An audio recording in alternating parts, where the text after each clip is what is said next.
Galuh dan Sumedang diislamkan oleh Cirebon pada masa Sunan Gunung Jati. Menurut carita Purwaka Carubanagari, Walang Sungsang pada masa akhir hidupnya mengembangkan Islam di daerah Priangan Selatan. Menurut Profesor Edi S.E.K. Jati, seorang sejarawan Unpad yang ahli tentang Priangan, ahli tentang sejarah Jawa Barat, dia memetakan adalah 6 rute penyebaran Islam dari Cirebon ke wilayah Jawa Barat pada umumnya.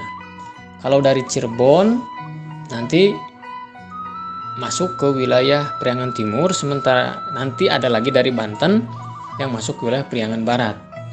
Nah, pertama rutenya nih dari Cirebon masuk ke Kuningan, masuk ke Talaga itu daerah Majalengka, masuk ke daerah Ciamis, yaitu pusat kekuasaan kerajaan Galuh yang waktu itu sudah mulai lemah dan kerajaan Pajajaran itu sudah terpusat di Bogor, itu sudah pindah ke Bogor.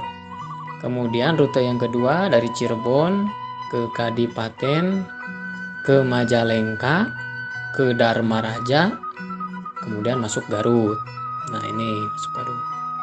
Dan rute ketiga dari Cirebon ke Sumedang, masuk ke Bandung. Kemudian yang keempat dari Cirebon ke daerah Talaga, kemudian ke Sagalaherang itu Subang. Kemudian nanti tokohnya masuk Cianjur. Kemudian itu 4 dari Cirebon. Kemudian ada lagi 2 dari Banten. Nah kalau dari Banten rutenya menurut Prof. Edi Eka Jati dari Banten ke Jakarta, ke Bogor, ke Sukabumi. Nah itu dari Banten Utara. Kemudian kalau dari Banten Selatan, kemudian rutenya ke wilayah Bogor Selatan, kemudian ke Sukabumi. Nah jadi itu wilayah-wilayah di Priangan yang sudah dijamah oleh penyebaran Islam. Ciamis, Garut, Bandung, Cianjur, Sukabumi, Kuningan, kemudian Tasikmalaya, itu masuknya itu dari situ. Seperti itu rutenya ya. Ada rute yang dirumuskan oleh Prof. Edi Eka Jati. Nah rute-rute itu tentu nanti ada tokohnya, ada penyebar tokohnya. Menurut sumber tradisi di Garut, Kian Santang sebagai putra Raja Pajajaran Prabu Siliwangi berselisih paham dengan ayahnya. Tetapi akhirnya Kian Santang diberi keleluasaan menyebarkan Islam di seluruh kerajaan Sunda. Patilasan Kian Santang ada di Godog berupa makam dan di Gunung Nagara berupa bekas pertahanan. Kian Santang diidentifikasikan sebagai salah seorang penyebar agama Islam di tanah Pasundan. Kesimpulan ini didasarkan pada bukti-bukti fisik berupa 1 buah Al-Quran yang ada di Balubur Limbangan, sebuah skin atau pisau Arab di desa Cinunuk Wanaraja Garut, sebuah tongkat di Dharma Raja, dan 1 kadangga atau peti yang berada di Godog Karangpawitan Garut. Mula-mula Kian Santang mengislamkan raja-raja lokal, seperti Raja Galuh Pakuwon yang terletak di Limbangan, bernama Sunan Pancer atau Sunan Cipancar atau Prabu Wijaya Kusuma. Kian Santang menghadiahkan kepada Sunan Pancer 1 buah Al-Quran berukuran besar dan sebuah pisau Arab yang bertuliskan lafaz Al-Quran La Ikraha Fiddin. Berkat Sunan Pancar ini, Islam dapat berkembang luas di daerah Galuh Pakuwon, sisi kerajaan terakhir Pajajaran.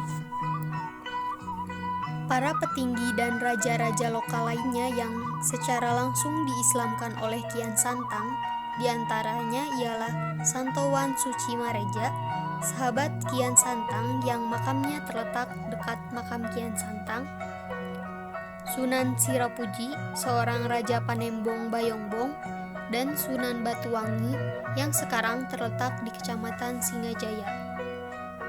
Melalui raja-raja lokal inilah selanjutnya Islam menyebar ke seluruh tanah Priangan. Kemudian Islam disebarkan oleh penyebar Islam generasi berikutnya, yaitu para sufi seperti Syekh Japar Siddiq di Limbangan, Eyang Papak, Syekh Patar Rahmatullah di Samarang, Garut, Syekh Abdul Muhyi, serta para menak dan ulama dari Cirebon dan Mataram seperti Pangeran Santri di Sumedang dan Arif Muhammad di Cangkuang, Garut. Gitu ya. Jadi ada banyak sekali nama-nama yang berkaitan dengan Kian Santang ini. Nah, nanti di situ dilihat perannya.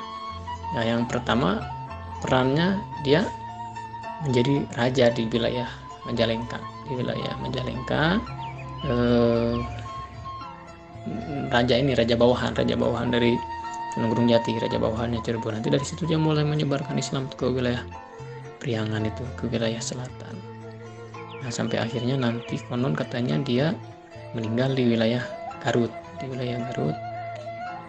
wilayah Godog, sehingga disebut Sunan Godog. Nah, perannya itu ya cukup besar, yaitu dengan dia jadi raja di wilayah Majalengka. Selain jadi raja, dia jadi tokoh penyebar agama Islam gitu.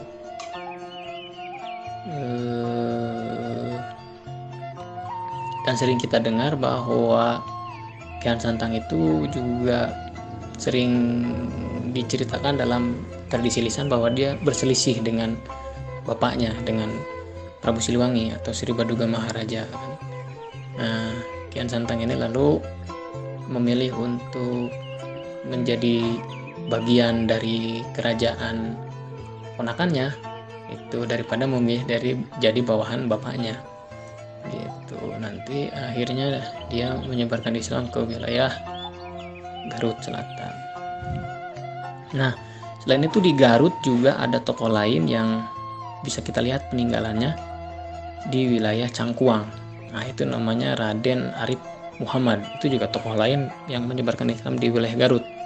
Tetapi Pangeran Arif Muhammad ini lebih ke penyebar Islam yang berasal dari Mataram kalau ini. Jadi pusat dan sumbernya tidak dari Cirebon kalau yang ini. Ini kaitannya dengan cerita Kesultanan Mataram atau Sultan Agung yang waktu itu ingin menghancurkan VOC di Batavia. Nah, tetapi karena gagal, akhirnya Pangeran Arif tidak kembali ke Mataram karena takut dihukum mati. Lebih memilih untuk tinggal di wilayah Garut, yaitu di wilayah Cangkuang, dan menyebarkan Islam di situ.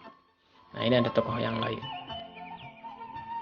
Berdasarkan sumber tradisi dari Ciamis, masuknya Islam ke daerah Galuh Ciamis dihubungkan dengan tokoh Apun di Anjung atau Pangeran Mahadikusuma atau Maharaja Kawali. Pangeran Mahadikusuma terkenal sebagai ulama yang sangat dipercayai di Cirebon. Petilasan berupa umpak batu yang mungkin bekas bangunan masjid di Pulau Danau Panyalu, Ciamis, menunjukkan permulaan Islam di daerah itu. Menurut cerita rakyat Cianjur, Arya Wangsa Goparana berasal dari daerah Talagak, kemudian ia pindah ke Sagalaherang, Subang. Salah seorang putranya pindah ke Cianjur, kemudian menurunkan bupati-bupati Cianjur dan Limbangan. Sebuah dokumen tertulis dari Cianjur menyebutkan bahwa Arya Wangsa Goparana memiliki putra bernama Arya Wiratanudatar I yang berkuasa di Cikundul. Arya Wiratanudatar I memiliki anak Arya Wiratanudatar II yang mendirikan pemerintahan Cianjur Lama, Ciranjang. Arya Wiratanudatar II memiliki anak Arya Wiratanudatar III yang bergelar Dalem Condre. Ia pernah berkuasa di Cikondang dan dialah yang dianggap sebagai pendiri kota Cianjur sekarang. Dengan demikian, perkembangan Islam di daerah Sagalaherang dan Cianjur merupakan pengaruh dari Talaga dan Cirebon. Karena tokoh Arya Wangsa Goparana adalah penganut Islam, maka mungkin dialah yang membawa Islam ke Sagalaherang, Subang. Dan putranya Arya Wiratanudatar membawa Islam ke Cianjur pada sekitar abad ke-16 dan 17 Masehi.